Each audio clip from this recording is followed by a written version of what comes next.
Jadi sosisnya 60 cm bro. Wah gila. Dan punya gue 20 cm. Apa? Kecil ya? Kecil ya. Enggak, maksud gue Sosis ya kan? Gue 60 cm maksud gue. Gede banget, lu gimana pakai perpanjang gitu?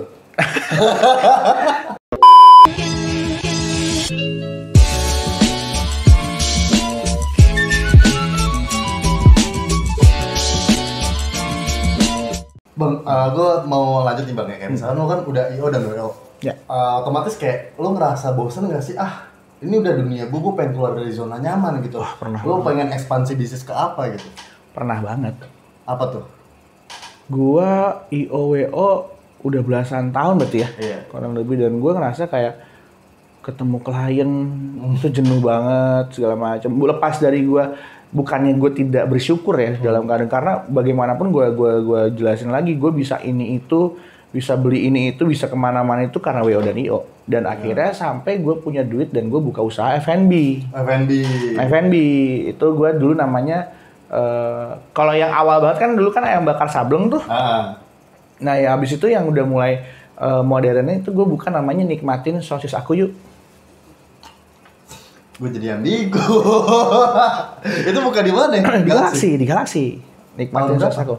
Duh, itu 2015 ya. Wah, gila. 2015, 2016 kayak 2015 ingat gue sih. Kenapa lu kepikiran buka sosis lu sendiri? Ya gimana? Jadi kebetulan gue tuh suka sosis zaman dulu. Terus gue ke Bandung, gue liat rumah sosis. Oh, gue tahu sih sosis Perjaka, sosis apa ya? Kayak di Bandung kan banyak tuh. Banyak. Dulu tuh di rumah sosis, terus gue kayak, sosis. Gue nggak tahu sebenarnya sih sosis yang enak tuh kayak gimana. Yang gue tahu sausnya yang enak, barbecue-nya yang enak segala macam gitu kan. Sampai akhirnya nggak tahu gimana, kayak Tuhan ngarahin gue aja buka usaha gitu. Karena gue itu tipikal orang yang buka usaha bukan karena nafsu gue, tapi kayak Tuhan izinin nggak ya? Kalau Tuhan nggak izinin nggak akan jalan tuh usaha. Ada kok beberapa usaha gue yang nggak jalan. Contohnya bang? Masakan rumah. Dulu buka warteg. Oh. Masakan rumah nggak jalan. Gitu. Nah, si sosis ini, jadi sosisnya 60 cm bro. Wah gila. Dan punya gue 20 cm. Apa? Kecil ya? Kecil ya. Enggak, maksud gue sosis ya kan? Gue 60 cm maksud gue. Gede banget, lu gimana pakai perpanjang gitu? Enggak, jadi kita customize khusus. Dan dari situ tuh kayak house of sausage gitu loh. Jadi spaghetti sausage, nasi goreng sosis, segala macam. Itu impor dari Nigeria? Enggak juga sih, enggak juga. Dari mana? Kita custom ada kok di Bali. Nah, di Bali kita custom, itu dikirim ke sini. Jadi bener-bener sosis itu cuman buat gua dan rasanya gua. Menarik sih, kayak misalkan lu kan di Galaxy ya, di Bekasi ya. Lu punya relasi di Bali juga nih. Itu dari IO dan WO relasi juga atau? Salah satunya ya, pasti. Dan gue tuh tipikal orang yang seneng ngobrol sama orang dan gue belajar dari orang tersebut, siapapun itu. Lo mau pengusaha kayak, lo mau bos besar kayak, lo mau ibarat kata tukang parkir atau siapapun gue, karena dari mereka lo tuh bukan apa-apa men. Pasti banget cuy. Karena banyak banget sisi positif yang mereka pasti akan lebih dari kita, apapun itu. Gitu. Jadi gue banyak belajar. Nah dari sosis tadi itu buka apa lagi tentang F&B? Ya itu masakan rumah gue. Itu masih dalam kontaineran atau udah buka ruko? Ruko. Gue nggak pernah kontaineran deh kayaknya. Bukan. Pelakor awal dulu. Gue buka coffee shop, pelakor coffee. Ini tahun berapa nih? 3 tahun lalu. 3 tahun lalu. Itu tahun berapa berarti? Wah gila. 2017. Itu masih awal-awal nggak sebanyak. Gue tanya nggak gue jual di mana? Nggak nanya. Di mana? Gue nggak di ruko. Sorry, nggak di rumah juga. Door to door. Botolan. Online botolan. Dulu belum ada tuh botolan tuh. Dulu belum ada. Jadi gue online botolan, gue Gojek, PO segala macam ada di Instagram gue. Oh yang campur amer itu? Bukan gue, nggak ada. Nggak ada campur amer. PO di daerah Ambasador, pokoknya daerah Jakarta, yang mau pesan itu gue kesana. Gila, lu berarti kayak jarang, kalau gue lihat bang ya, lu tuh lebih banyakin opportunity gitu, kayak kesempatan lu nggak, banyak orang yang nggak ngeliat, tapi lu ngeliat gitu. Jangan-jangan lu makhluk halus lagi. Anjir, astral tuh. Nggak, gimana itu kayak, lu ngeliat sebuah peluang cuy. Kuncinya adalah gue nggak mau ngikutin orang. Wah, iya. Gue nggak mau plagiat, gue nggak suka yang mainstream. Ini sebenarnya salah satu definisi dari kreatif sih. Iya, gue rasa setiap orang punya sense dalam kreativitas, tapi kadang orang nggak mau mengulik dan nggak mau gunain. Kalau menurut gua. Bener banget. Semua orang punya, men. Semua orang punya. Kayak lo misalnya nih kerja di kantoran, lo pikir itu kan membosankan kan ya. Lo kita buka Excel gitu. Lo pasti punya cara gimana caranya biar lo bisa ngerjain itu kreativitas. Benar. Lo buka tab 2 tab kanan kiri, itu kreativitas sesimpel itu, men. Tapi kadang orang menganggap bahwa gue nggak bisa nih segala macam. Jeleknya adalah manusia, khususnya gue juga. Zaman dulu gue selalu bilang, gue nggak bisa. Kita udah underestimate dan mengintimidasi diri kita sendiri. Padahal kita lebih dari itu. Bener sih. Itu yang terjadi dengan gue juga dan teman-teman mungkin juga kayak lebih ke insecure ya. Iya. Aduh ini mungkin kayak, gue nggak bisa nih. Ya, gitu. Lu buat ngalahin stigma itu gimana bang? Musuh gue diri gue sendiri. Jadi harus lu lawan ya? Harus gue lawan. Musuh gue adalah hal-hal negatif dari diri gue. Lo gini, lo harus introspeksi apa kelemahan lo, apa kelebihan lo. Oke. Kelemahan lo itu bukan sesuatu yang membuat lo jadi menganggap diri lo nggak bisa apa-apa. Tapi pasti ada sisi lain dari kelebihan lo. Benar. Gue lemah, misalnya gue lemah sekolah gue blow on nih misalnya nih.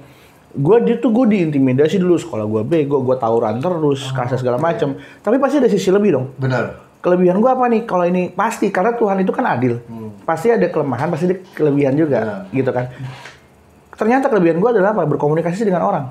Gue menyadari diri gue kayak, kelemahan gue ini, kelebihan gue apa? Lo cari gitu. Jadi setiap kekurangan lo pasti ada kelebihan. Dan kelebihan itu jangan pernah lo sia-siain. Cuman gue masuk sini ada korelasinya bang ya. Jujur aja, karena gue ngelihat tipikal lo yang mungkin di dunia pendidikan itu kurang lah ya, minim ya. Tapi lo lebih ke kreativitas, bener gak sih? Tapi gue lulus kuliah. Iya, dengan terpaksa. Enggak, 7 tahun kok. 7 tahun. Enggak, tapi ijazah gue belum diambil. Masih di Mustafa. Tapi lu bisa survive lo dengan tanpa ijazah ya? Ya itu, lo jangan pernah mengintimidasi lo dari kekurangan lo. Apapun bisa lo lakuin pada dasarnya. Tapi gini bang, karena gue masuk ya, kayak misalkan manusia ya, yang jujur aja kayak gini. Gue pun terlibat dalam diri gue. Kalau misalkan gue punya keluarga yang dimana 2 kakak gue dan 1 adik gue itu otaknya di kiri. Oke. Otaknya lebih pendidikan. Ya. Dan terus terang, gue pun orang yang lebih mendekatkan kreativitas, lebih ke kreatif. Dan contohnya kayak gue nulis buku, gue nerbitin 3 buku pas SMP. Yang Kama Sutra itu. Oke, lanjut.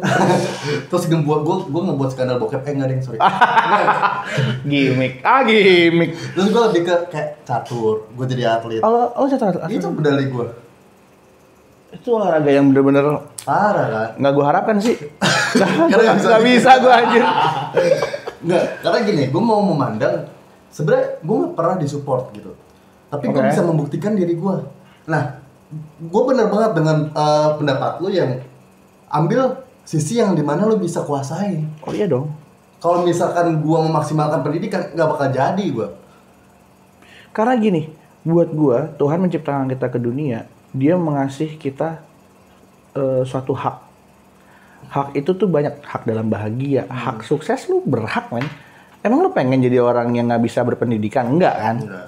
Tapi kan dengan sering jalannya waktu, perkembangan lo, pergaulan lo, yang mengarahkan mungkin bukan ke pendidikan, dan lo jangan pernah mengintimidasi diri lo dan orang lain yang tidak berpendidikan kasarnya. Gitu. Tidak berpendidikan maksudnya bukan yang nggak punya otak, bukan gitu ya. Maksudnya nggak punya otak juga. punya.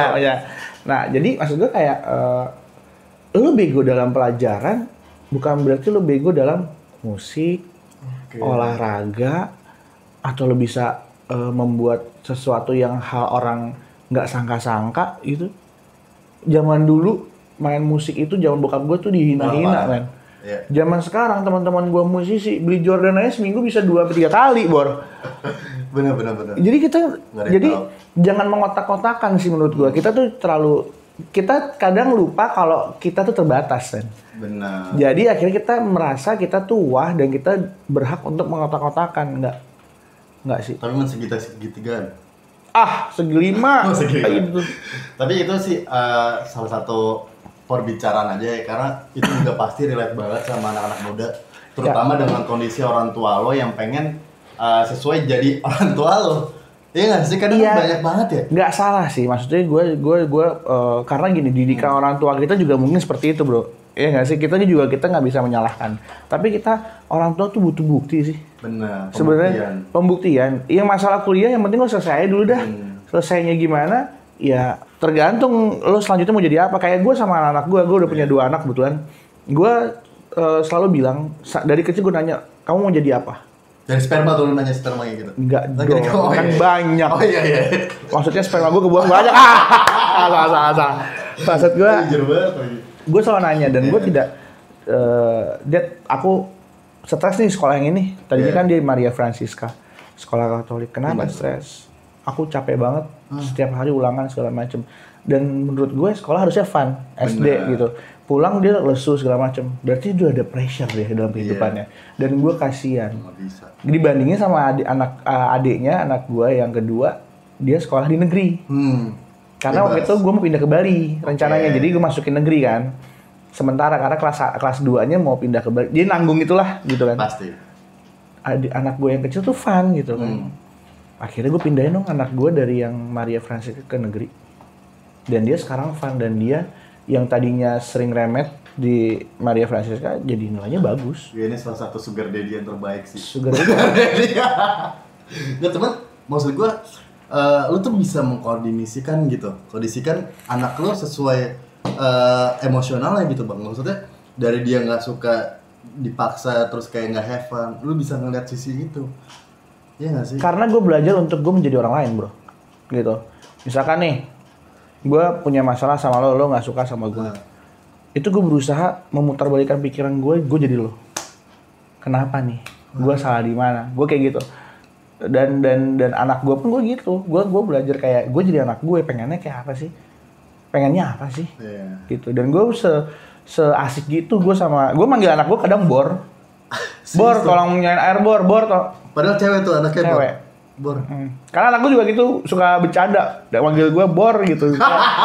Jadi tapi mereka tahu kalau iya. Anak gue kalau gue udah manggil nama dan teriak, mereka langsung diem. Karena gue nggak pernah marah, sekalian marah sampai nangis mereka. Gitu. Oke bang, tadi kita udah curhat banget ya. Asli. Balik lagi ke bisnis ya. Oke. Kalau curhat tuh bisa berjam-jam sampai, apalagi tentang wanita. Aduh. Lo itu gue. Gue mau nanya nih bang ya tentang pelakor deh.